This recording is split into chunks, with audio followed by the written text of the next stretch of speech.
Hi, this is Ed the Progressive, and I'd like to come to you today to talk about Theresa May and Donald Trump's political speech today at the White House, and how their speech,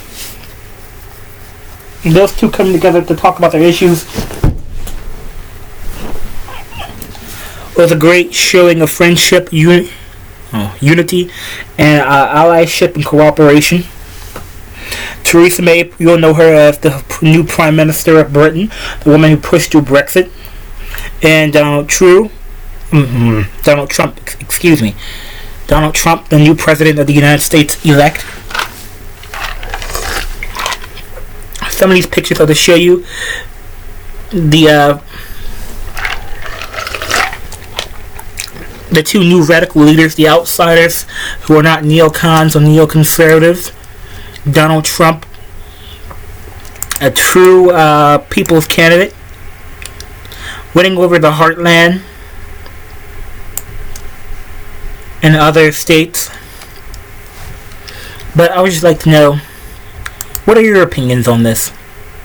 Leave some comments below if you watch this video. Theresa May, the woman who she pressed through Brexit as her signature legislation to get out of the EU so that Britain can chart a bright, new, independent future for itself. And Donald Trump, a man who's signing in all sorts of bills to get rid of the NDAA and then to repeal Obamacare, the corporate bill that it is. Also, I would like to play you. This is some of you who just got here. My name is Ed, the same Progressive. Or you might see Edward Thrweatt. I'd like to play you some new, not new videos, but some new, let's see. I'd like to play you a speech from Theresa May. Today is her speech. I'd like to play this real quick for you guys.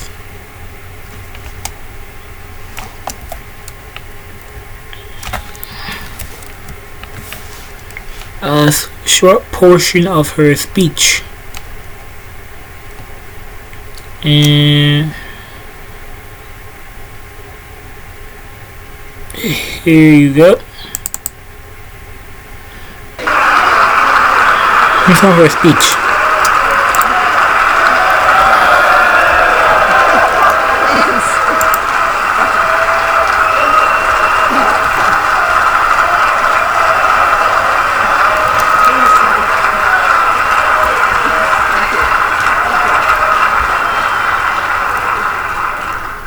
Well, thank you very much for that fantastic welcome, and can I say, Majority Leader McConnell, Mr. Speaker, distinguished members of the Senate and representatives of the House.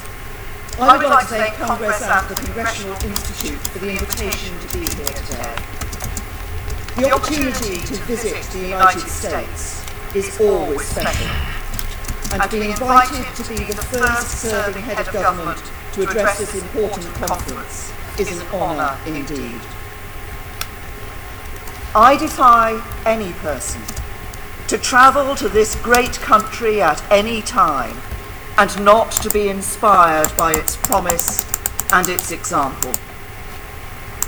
For more than 2 centuries, the very idea of America, drawn from history and given written form in a small hall not far from here, has lit up the world.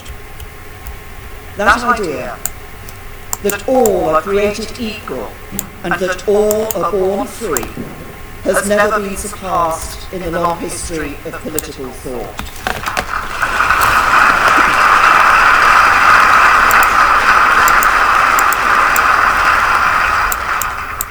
And it is here, on the streets and in the halls of this great city of Philadelphia, that the Founding Fathers first set it down, that the textbook of freedom was written, and that this great nation that drew from sea to shining sea was born. Since that day, it has been America's destiny to bear the leadership of the free world and to carry that heavy responsibility on its shoulders. But my country, the United Kingdom of Great Britain and Northern Ireland, has been proud to share that burden and to walk alongside you at every stage.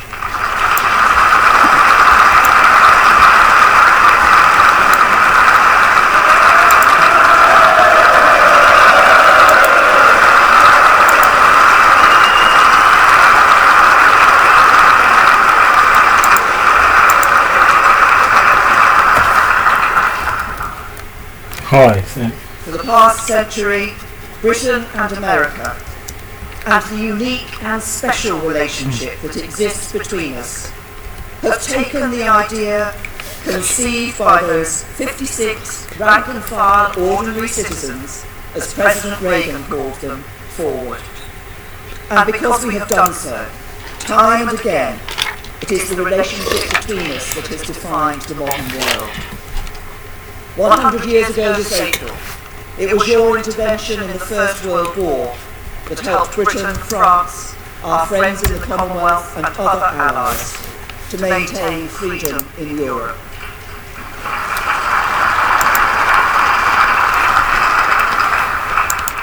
A little more than 75 years ago, you responded to the Japanese attack on Pearl Harbor by joining Britain in the Second World War and defeating fascism not just in the Pacific, but in Africa and Europe too.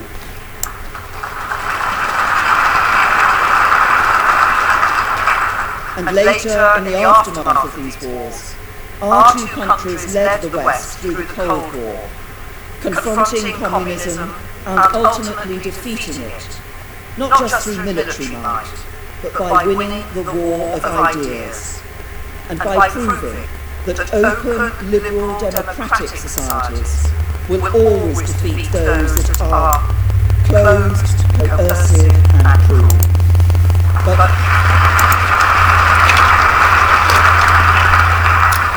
the leadership provided by our two countries through the special relationship has done more than win wars and overcome adversity. It made the modern world. The institutions upon which that world relies were so often conceived or inspired by our two nations working together. The United Nations, in need of reform but vital still, has its foundations in the special relationship. From the original declaration of St. James's Palace to the declaration by the United Nations signed in Washington and drafted themselves by Winston Churchill and President Franklin D. Roosevelt.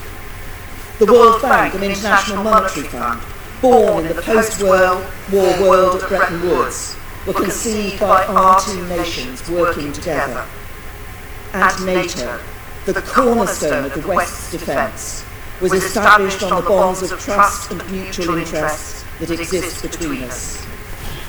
Some of these organisations are in need of reform and renewal to make them relevant to our needs today. But we should be proud of the role our two nations working in partnership played in bringing them into being and in bringing peace and prosperity to billions of people as a result.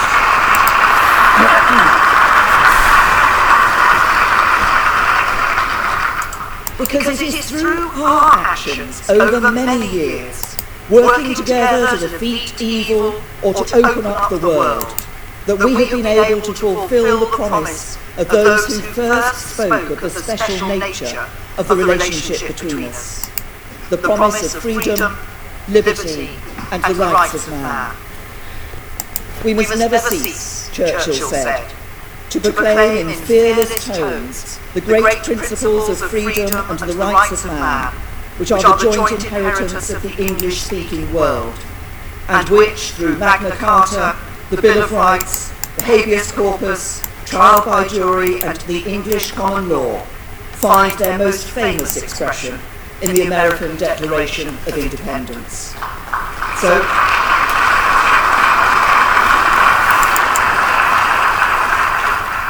So it is my honour and privilege to stand before you today in this great city of Philadelphia, to proclaim them again, to join hands as we pick up that mantle of leadership once more, to renew our special relationship and to recommit ourselves to the responsibility of leadership in the modern world.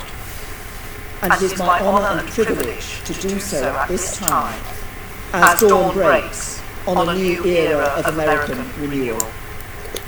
For I speak to you not just as Prime Minister of the United Kingdom, but as a fellow Conservative who believes in the same principles that underpin the agenda of your party: the value of liberty, the dignity of work, the principles of nationhood, family, economic prudence, patriotism, and putting power in the hands of the people. Principles instilled in me from a young age, principles my parents taught me in the vicarage in southern England in which I was raised. And I know it is these principles that you have put at the heart of your plan for government. And your victory in these elections gives you the opportunity to put them at the heart of this new era of American renewal too. President Trump's victory, achieved in defiance of all the pundits and the polls, and rooted not in the corridors of Washington, but in the hopes and aspirations of working men and women across this land. Your party's victory, in both the Congress and the Senate, where you swept all before you, secured with great effort, and achieved with an important message of national renewal. And because of this, because of what you have done together, because of that great victory with an important message of national renewal, greater, and because of this, because of what you have done together, because of that great victory with an important message, and a newly emboldened, confident America is good for the world. An America that is strong and prosperous at home is a nation that can lead abroad. But you cannot and should not do so alone. You have said that it is time for others to step up, and I agree. Sovereign countries cannot outsource their security and prosperity to America, and they should not undermine the alliances that keep us strong by failing to step up and play their part. This is something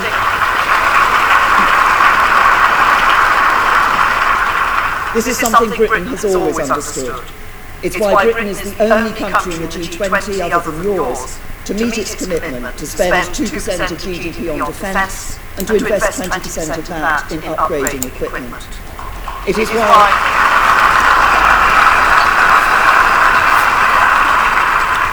why Britain is the only country in the G20 to spend 0.7% of gross national income on overseas development. It is why my first act as Prime Minister last year was to lead the debate in Parliament that ensured the renewal of Britain's independent nuclear deterrent. And it is why the government I lead will increase spending on defence in every year of this Parliament. It is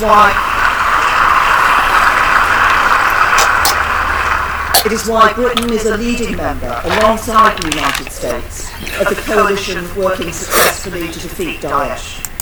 Why we have agreed to send 800 troops to Estonia and Poland as part of NATO's forward presence in Eastern Europe. Why we are increasing our troop contribution to NATO's resolute support mission that defends the Afghan government from terrorism. And it is why we are reinforcing our commitment to peacekeeping operations in Kosovo, South Sudan and Somalia. And it is why Britain is leading the way in pioneering international efforts to crack down on modern slavery, one of the great scourges of our world wherever it is found. And I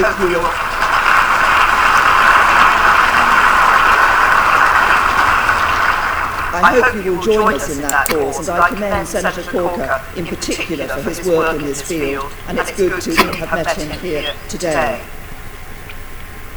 As Americans know, the United Kingdom is by instinct and history a great global nation that recognises its responsibilities to the world.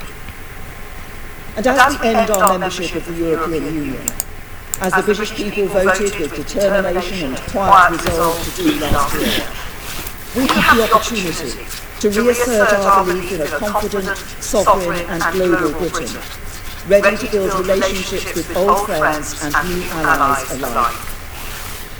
We will build a new partnership with our friends in Europe. We're not turning our back on them.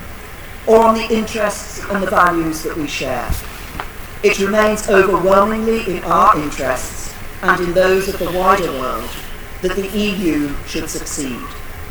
And for as long as we remain members, we will continue to play our full part, just as we will continue to cooperate on security, foreign policy and trade once we have left. But we have chosen a different future for our country. A future that sees us restore our parliamentary sovereignty and national self-determination, and to become even more global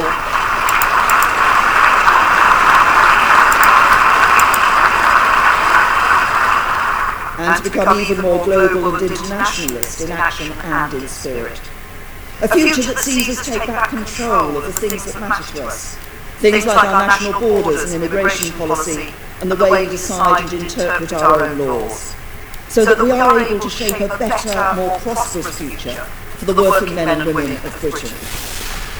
A future that sees us step up with confidence to a new, even more internationalist role, where we meet our responsibilities to our friends and allies, champion the international cooperation and partnerships that project our values around the world, and continue to act as one of the strongest and most forceful advocates for business, free markets and free trade anywhere around the globe. This is a vision of a future that my country can unite around, and that I hope your country, as our closest friend and ally, can welcome and support. So as we rediscover our confidence together, as you renew your nation just as we renew ours, we have the opportunity, indeed the responsibility, to renew the special relationship for this new age. We have the opportunity to lead together again, because the world is passing through a period of change. And in response to that change, we can either be passive bystanders, or we can take the opportunity once more to lead, and to lead together. I believe it is in our national interest to do so, because the world is increasingly marked by instability and threats that risk undermining our way of life and the very things that we hold dear. The end of the Cold War did not give rise to a new world order. It did not herald the end of history. It did not lead to a new age of peace, prosperity and predictability in world affairs. For some, the citizens of Central and Eastern Europe in particular, it brought new freedom. But across the world, ancient ethnic, religious and national rivalries that had been frozen through the decades of the Cold War, returned. New enemies of the West and our values, in particular in the form of radical Islamists, have emerged. And countries with little tradition of democracy, liberty and human rights, notably China and Russia, have grown more assertive in world affairs. The rise of the Asian economies, China yes, but democratic allies like India too, is hugely welcome. Billions are being lifted out of poverty, and new markets for our industries are opening up. But these events, coming as they have at the same time as the financial crisis and its fallout, as well as a loss of confidence in the West following 9/11 and difficult military interventions in Iraq and Afghanistan, have led many to fear that in this century we will experience the eclipse of the West. But there is nothing inevitable about that. Other countries may grow stronger. Big, populous countries may grow richer. And as they do so, they may start to embrace more fully our values of democracy and liberty. But even if they do not, our interests will remain. Our values will endure. And the need to defend them and project them will be as important as ever. So we, our two countries together, have a responsibility to lead. Because when others step up as we step back, it is bad for America, for Britain and the world.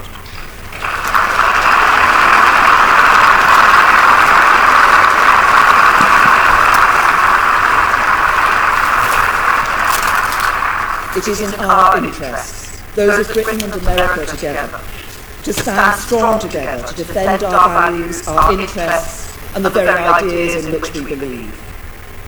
This cannot mean a return to the failed policies of the past.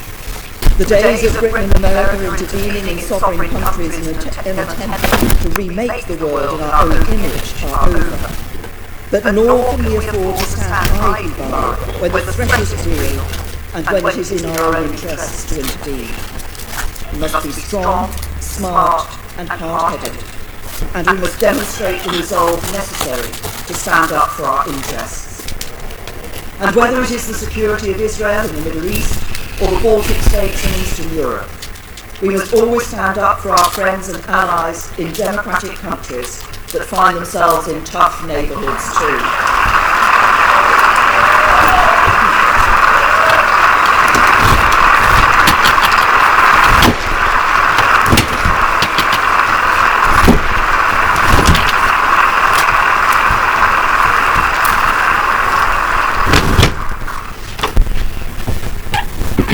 Have different political traditions. We will sometimes pursue different domestic policies, and there may be occasions on which we disagree.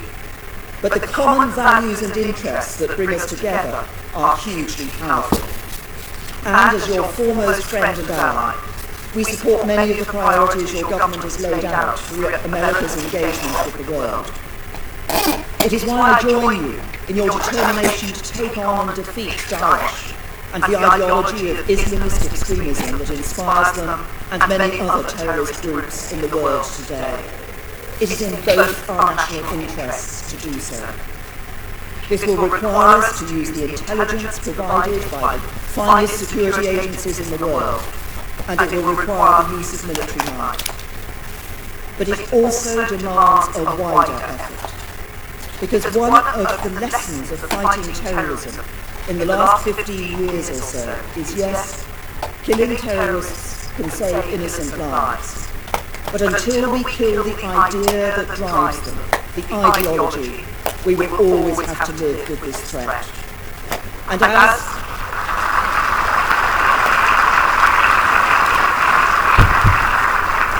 as they are defeated on the ground, the terrorists are exploiting the internet and social media to spread this ideology that is preying on vulnerable citizens in our own countries, inspiring them to commit acts of terror in our own cities. That is why the UK has led the world in developing a strategy for preventing violent extremism, and why the British and American governments are working together to take on and defeat the ideology of Islamist extremism.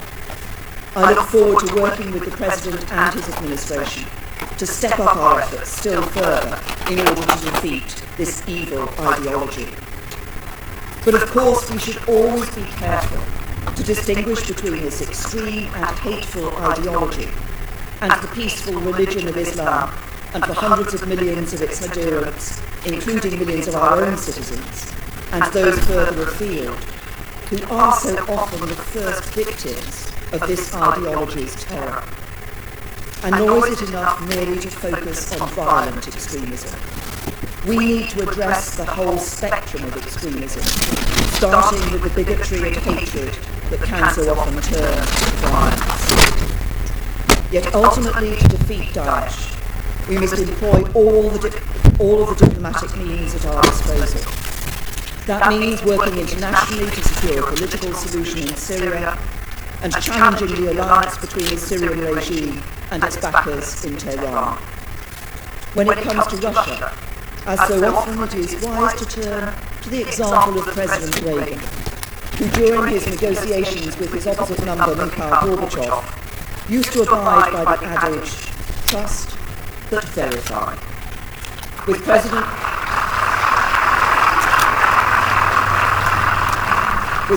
Putin, my advice is to engage, but beware.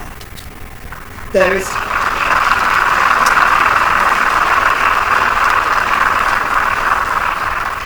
is nothing inevitable about conflict between Russia and the West, and nothing unavoidable about retreating to the days of the Cold War. But we should engage with Russia from a position of strength, and we should build the relationships, systems and processes that make cooperation more likely than conflict. And that, particularly after the illegal annexation of Crimea, give assurance to Russia's neighbouring states that their security is not in question. We should not jeopardise the freedoms that President Reagan and Mrs. Thatcher brought to Eastern Europe by accepting President Putin's claim that it is now in his sphere of influence.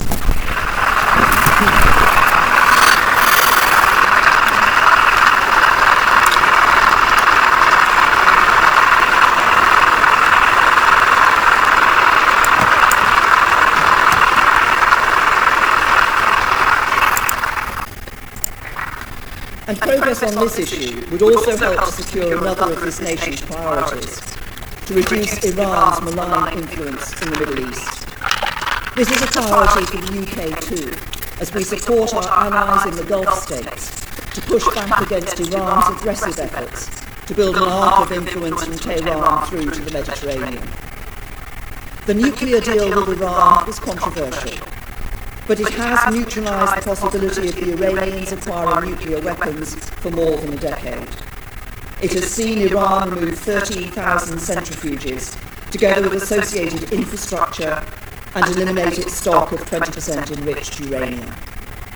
That was vitally important for regional security, but the agreement must now be very carefully and rigorously policed, and any breaches should be dealt with firmly and immediately. To deal with the threats of the modern world, we need to rebuild confidence in the institutions upon which we all rely.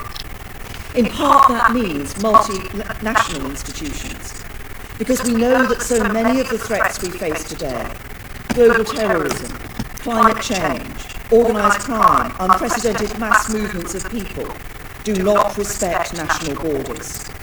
So we must turn towards those multinational institutions like the UN and NATO, that encourage international cooperation and partnership. But those multinational institutions need to work for the countries that formed them and to serve the needs and interests of the people of those nations.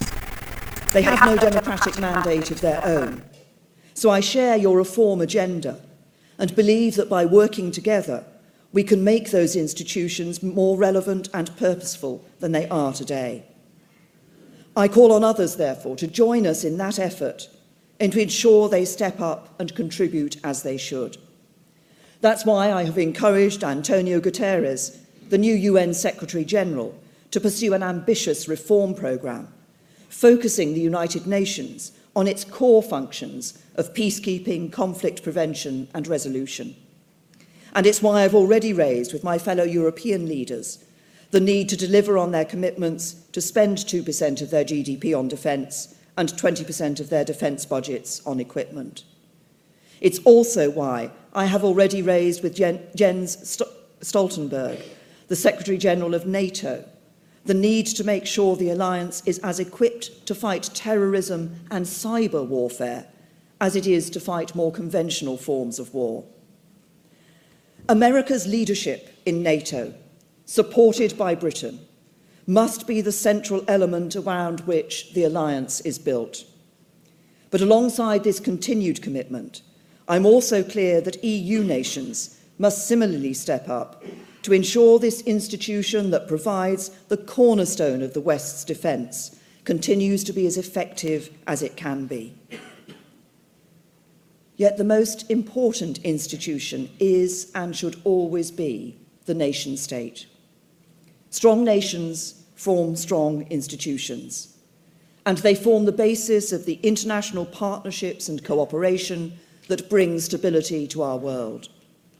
Nations, accountable to their populations, deriving, as the Declaration of Independence puts it, their just powers from the consent of the governed, can choose to join international organisations or not. They can choose to cooperate with others or not, choose to trade with others or not. Which is why, if the countries of the European Union wish to integrate further, my view is that they should be free to do so, because that is what they choose.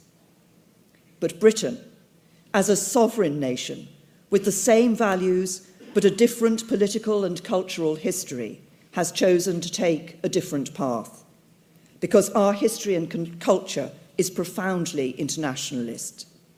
We are a European country and proud of our shared European heritage, but we are also a country that has always looked beyond Europe to the wider world. We have ties of family, kinship and history to countries like India, Pakistan, Bangladesh, Australia, Canada, New Zealand, and countries across Africa, the Pacific and Caribbean. And of course, we have ties of kinship, language and culture to these United States too. As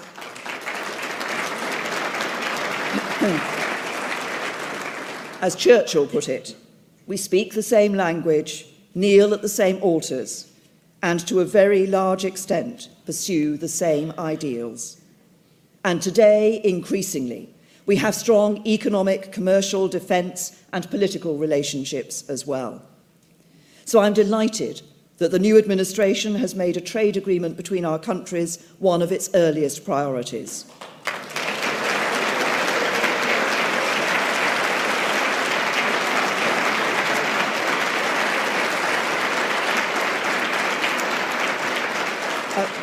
A new trade deal between Britain and America must work for both sides and serve both of our national interests. It must help to grow our respective economies and to provide the high-skilled, high-paid jobs of the future for working people across America and across the UK.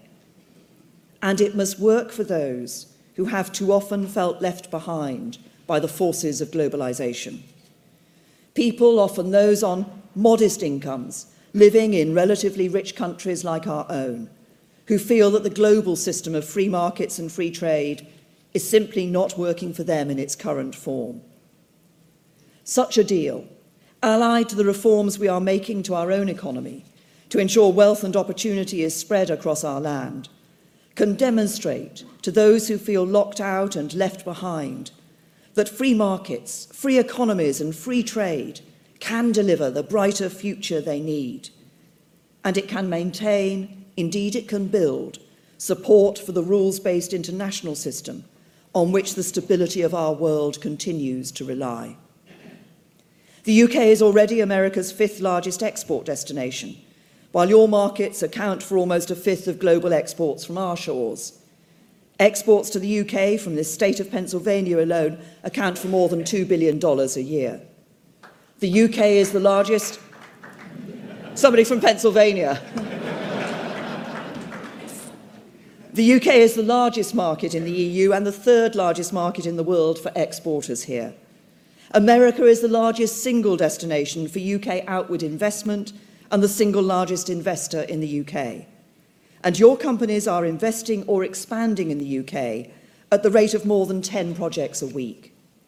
British companies employ people in every US state from Texas to Vermont, and the UK-US defence relationship is the broadest, deepest and most advanced of any two countries, sharing military hardware and expertise. And of course, we have recently invested in the new F-35 strike aircraft for our new aircraft carriers that will secure our naval presence and increase our ability to project our power around the world for years to come. Because of these strong economic and commercial links and our shared history and the strength of our relationship, I look forward to pursuing talks with President Trump and his new administration about a new UK-US free trade agreement in the coming months. It will take detailed work, but we welcome your openness to these discussions and hope we can make progress so that the new global Britain that emerges after Brexit is even better equipped to take its place confidently in the world. Such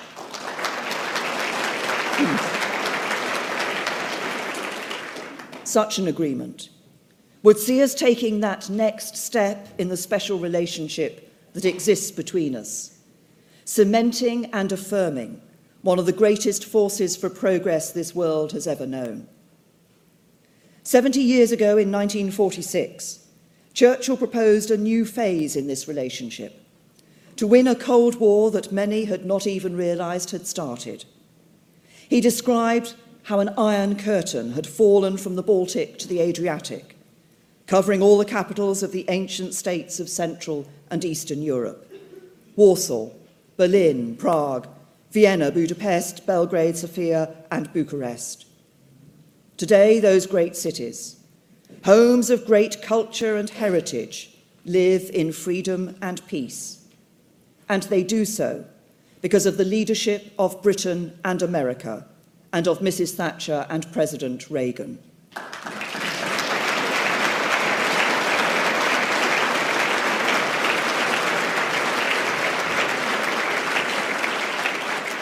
They do so ultimately because our ideas will always prevail.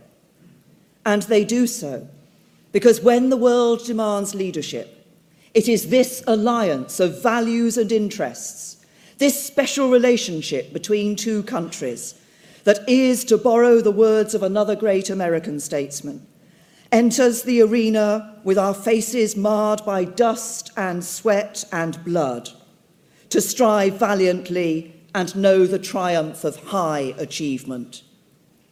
As we renew the promise of our nations to make them stronger at home, in the words of President Reagan, as the sleeping giant stirs, so let us renew the relationship that can lead the world towards the promise of freedom and prosperity marked out in parchment by those ordinary citizens 240 years ago, so that we may not be counted with the cold and timid souls who know neither victory or defeat, but with those who strive to do the deeds that will lead us to a better world. That better future is within reach. Together, we can build it. Thank you.